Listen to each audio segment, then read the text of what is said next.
conversation on how best we can not only engage our police officers, but also start by training them.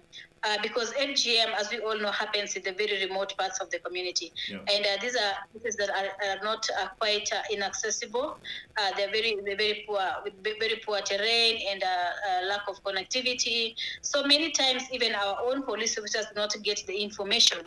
Yeah. So, and they will only get info when things have already happened, and then they will end up going to do what? To do the arrests. But for us, as people working at the front line, our main role is to ensure that we are also preventing cases of FGM from happening and not only responding when it has happened. So for us, we really needed to front that issue of prevention rather than treatment, So there was need for us to now bring our police officers on board by training them, and we set out to initiate training in the different main police stations in the West Pokot County. Yeah. We did one in Kapenguria, we did one in Sigor.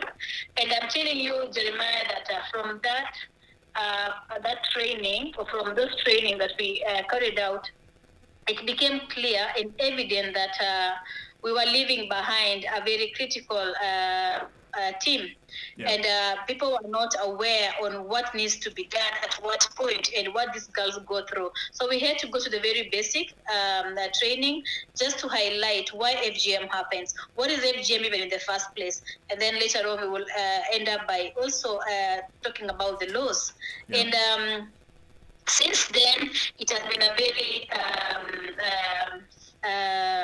very clear, it's been a very good relationship working with them, and they have also been not only enforcing the law, but have also been in the front line, even reporting cases and sharing information. So information began to flow both ways, from us to them and from them to us. And that really enabled us to have a well-coordinated campaign to end FGM in West Pokot County. We became very good allies, and we supported each other in any way. For example, you remember during one of the Christmas holidays, we even went ahead to even facilitate some of their movements. Yeah. And that is how we all require in this space, working with each other, working in harmony with each other, working in collaboration and supporting what we are all doing. Because just like my colleague Vincent has put it, this is a collective responsibility. Not one person, not one entity can end FGM.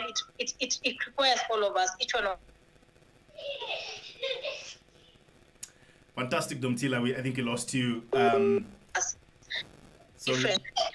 Sorry, you lost me. Sorry about that. Yeah, so I will say that so far so good, and it has really been a good progress. Yeah.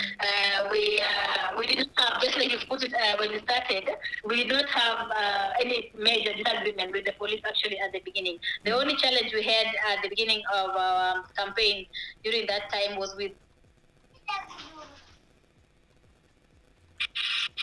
Sorry, we lost Domtila again. But remember, this is the Frontline Ending FGM live. Yeah. Sorry, Domtila.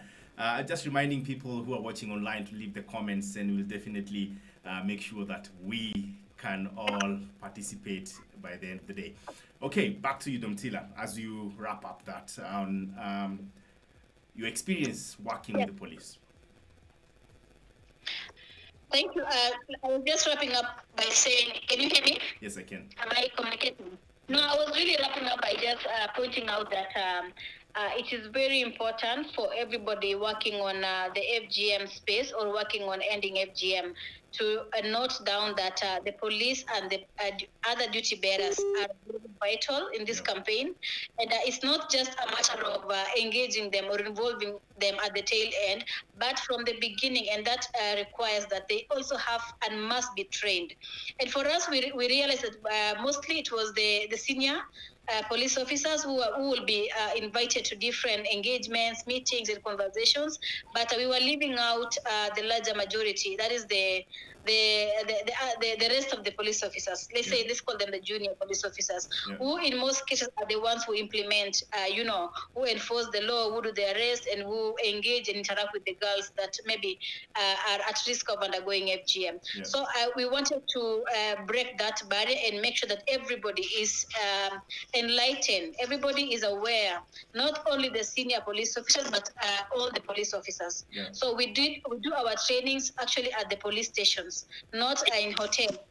So we take our trip to the police station. Sometimes we even sit under a tree with the police officers, and then we engage and we converse and we talk about these things. Because remember also that the officers come from different communities. Some practice FGM, some don't practice FGM. Yeah. So there was need for all of us to have that uniform understanding of what FGM does to the girls, and just also to bring on board or to really introduce the police officers to the survivors